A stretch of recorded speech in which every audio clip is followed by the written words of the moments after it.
To assalamu alaikum warahmatullahi wabarakatuh. Yau za mu ci gaba daga inda muka tsaya, inda yau za mu yi magana, za mu tashi kan wato conditional statement. Wanda za mu yi insha Allah za mu yi if statement,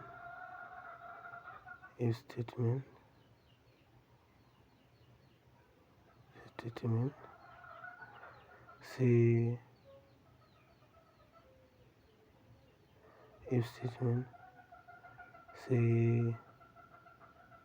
else if, sai wato ainihin else statement. To daga wannan uku insha Allah su mu taɓa, wanda dai mun riga da mun san cewa shi if statement ana amfani da shi ne wurin yanke decision making, wurin yanke wato me ka iya faruwa idan abu kaza ya faru a program, yanda za ka iya yanke wani hasashe da aka yi. To da za mu yi amfani da conditional statement za a yi amfani, wanda gashi mun ɗauko if statement za mu ga yadda suke aiki duka gabaki ɗayansu. Template ko in ce blueprint na if statement, template ɗin shi shine haka: if, sai expression, sai block. To wannan block ɗin da na buɗe tsakankanin wancan curly bracket ɗin ɗaya da wannan na ƙasan, a nan wuraren dukkanin wani code ina da nake so in diba, a nan da shi zan yi amfani. To yanda watan shi wannan expression ɗin shine watan condition ɗin, certain condition ɗin da idan ya faru block ɗin nan, a nan wuraren nan ne code to be executed. To a nan wannan ƙarƙashin wannan code to be executed ɗin, a nan duk wani code da nake so ya faru, wanda idan wancan ya yi meeting an samu wancan expression ɗin ya faru, to duka code ɗin da ke ƙarƙashin nan wuraren zai yi. Sai else kuma shi amfanin shi shine idan code ɗin sama ya zama false, wannan ya zama ƙarya na sama, wannan expression ɗin ya zama ƙarya, to automatically block ɗin da ke ƙasan shi wannan else ɗin shi zai yi executing a ƙarƙashin shi. Za mu ga yanda suke. For instance yanzu sai a bamu nambobi guda biyu. Ana iya cewa misali int num1 is equals to wato 2. Sai a ce int number2 is equals to, let's say 4.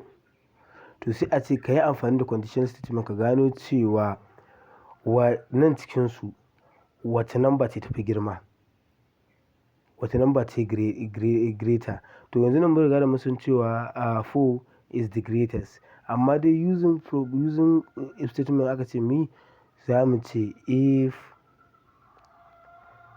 sai mu sanya expression ɗinmu. Kun ga yanzu za mu ce num1, idan num1 sai mu amfani da wato logical operators. Dama a nan wurin yanke conditional statement a nan ake amfani da su wannan logical operators ɗin. Zan ce idan num1 is greater than num2, ma'ana number 2 is greater than num1 is greater than num2, to then system in yi printing ɗin cewa system.out.println, sai in kira num2 ɗin, ina iya sawa num1, sai in yi concatenating in sa plus num1 is the greater than, to nan ma ina iya fita sai in yi ƙara yin wani concatenating ɗin sai in sa num2. To kun ga yanzu idan abin da ya faru a nan gaskiya ne, wannan layin shi zai yi printing. To yanzu bari in je in yi running ɗin shi in gani. Yauwa to kun ga mun yi running amma ba mu ga komai ba. To ma'ana kan cewa wannan condition ɗin is false, saboda ai number one is not greater than num2, num2 is greater than num1. To amma yanzu bari in ƙara ma value ɗin num1 ɗin value kamar 7. Kun ga yanzu 7 is greater. To yanzu idan na ce num1 which is 7 is greater than 4, kun ga is true. To dama idan ya zama true ɗin if statement ɗin, to dan zai yi running ɗin code ɗin da ke ƙarƙashin shi. Yanzu za mu gaya mana printing ɗin cewa num1 is greater than num2.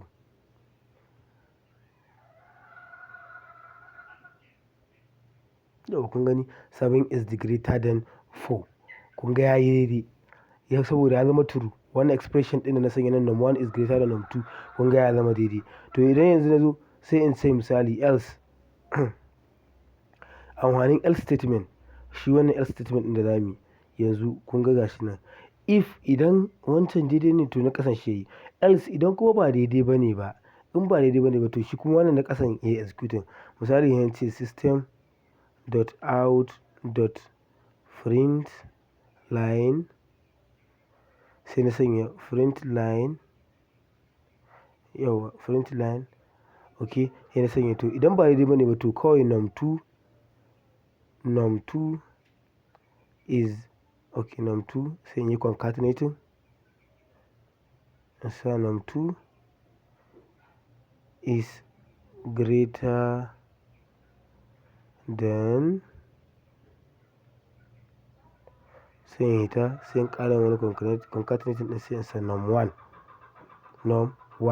A nan kun ga kenan. In dai har dama dai, in dai har number 1 ba ta fi biyu ba, to number 1 ba ta fi number 2 ba, to kun ga number 2 ta fi ta kenan.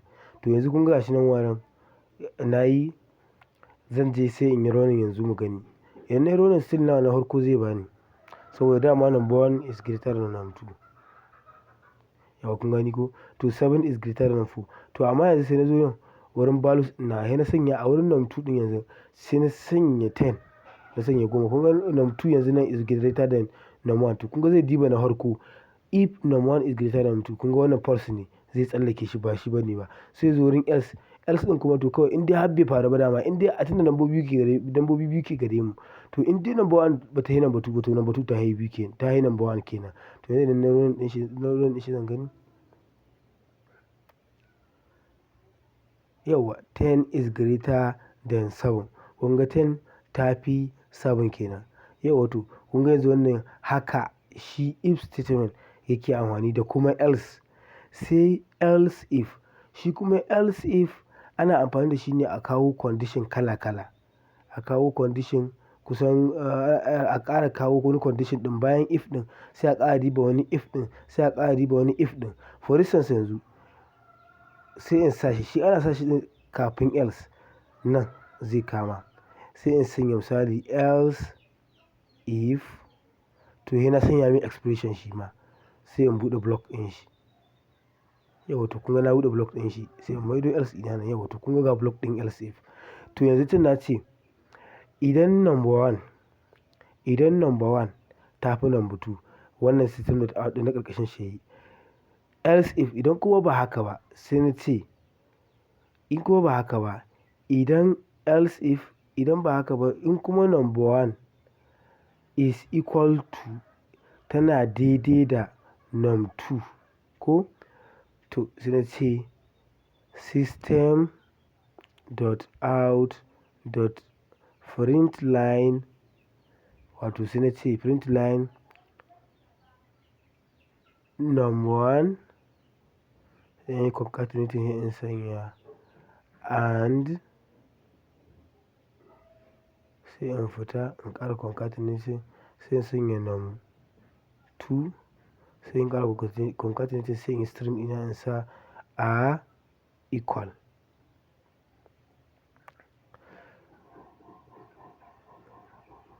Yawa to kun ga abin da na ce idan else if, kun ga farko ce if number 1 is number 2, number 1 is greater than number 2, to a man printing ɗin number 1 is greatest. Sai yanzu na ce else if idan kuma ba haka ba, to idan number 1 tana daidai da number 2, to a sa man number 1 and number 2 are equal. Idan kuma duka wa'incan ba su yi ba, to kun ga number 2 is the greatest kawai automatically. To yanzu idan na yi running ɗin shi zai ce man num2 is greater than 10 is greater than 7. yawa 10 is greater than 7. To amma idan na zo nan yanzu sai na mai da shi ma nan 10. Kun ga 7, 10 and 10. Number 1 is 10, number 2 is 10. Kun ga yanzu wannan condition ɗin na farko ba gaskiya bane ba, amma wannan else if ɗin na biyu gaskiya ne, zai ɗauke shi kafin ya kai else. To yanzu sai in yi running ɗin shi. Yau kun gani 10 and 10 are equal. Kun ga number 1 and number 2 are equal ɗin. Kun gani? To wannan shine amfanin else if. Zan iya sanya else if ko guda nawa nake so. In sanya else if in ta tafiya har ƙarshe yanzu in sanya else. Duk wani condition da ke gare ni in yi cikin in gani yanzu zan same shi. To kun ga yanzu kamar yadda muka yi idan kuma na ƙara ma wannan na sa mata 20, to yanzu kun ga na farkon if ɗin ƙarya ne, else if ɗin ma ƙarya ne, amma shi dama shi else na ƙarshe da ya diba if ya ga ba daidai ba, ya diba else if ya ga ba daidai ba, to automatically kawai shi zai yi running. Yanzu kun gani? Yau kun gani 20 is the greater than 10.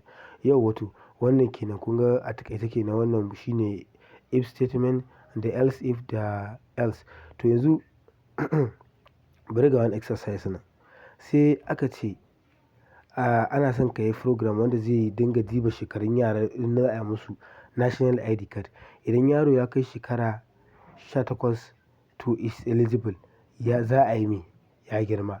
Idan kuma yana yana ƙasa da 15 to is under age, ba za a yi mai ba. To kun ga yanzu idan za mu yi wani program muna buƙatar variable wanda zai ɗauki shekarun yara. Misali sai in ce kun ga integer age ko kuma in sa max age, ma'ana maximum age, max age is equals to sai na sanya 18.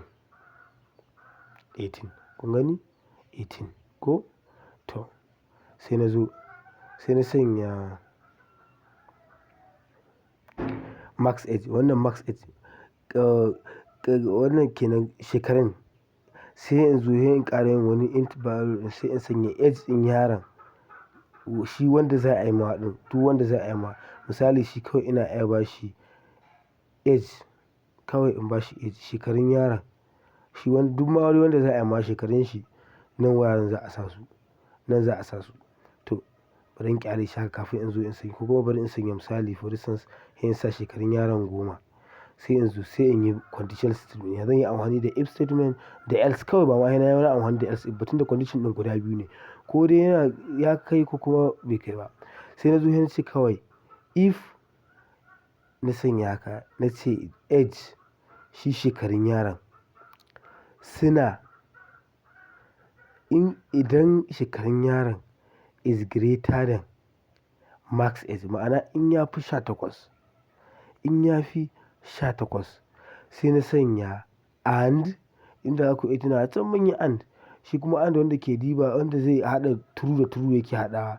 Idan duka statement ɗin sun zama guda biyu gaskiya to zai yi. Sai na ce and age ko kuma ba ma da and zan yi amfani ba, da o zan yi amfani. In za ku tuna wannan o ɗin da shi zan yi amfani ce ko dai shekarun yaron sun wuce shekara 18 ɗin da ake so, ko kuma o shekarun yaron age yana daidai da max age, ma'ana yana daidai da 18. Kun gani? To so sai na ce sai a yi min printing ɗin system.out.println. Yauwa to sai na ce yana string ina ya ce is eligible, ma'ana za a yi mai ya kai is eligible, shekarun shi sun kai, za a yi mai national ID card ɗin. Sai na ce to amma else kun ga nan idan ba haka ba kawai, in ba haka ba system.out.println sai na ce is under age. Yana under age ɗin kenan, kun ga is not eligible kenan. Is not eligible bai kai ba. To kun ga yanzu gashi nan. To kuma dama age ɗin yaron shekarun yaron da muka sanya nan 10 ne. To kun ga idan muka yi run ɗin abun program ɗin yauwa is under age. Kun ga is not eligible. Yana under age kenan. Is not eligible yana under age kenan. To amma yanzu sai na zo na canza shekarun yaron na sanya age ɗin sai na sanya misali shekara 34. Na sanya shekara 34. Yauwa kun ga is eligible. Za a yi me? Za a yi me national ID card ɗin ya kai. Ko kuma ya zo ya sanya misali sai na sanya ya kai shekara 18.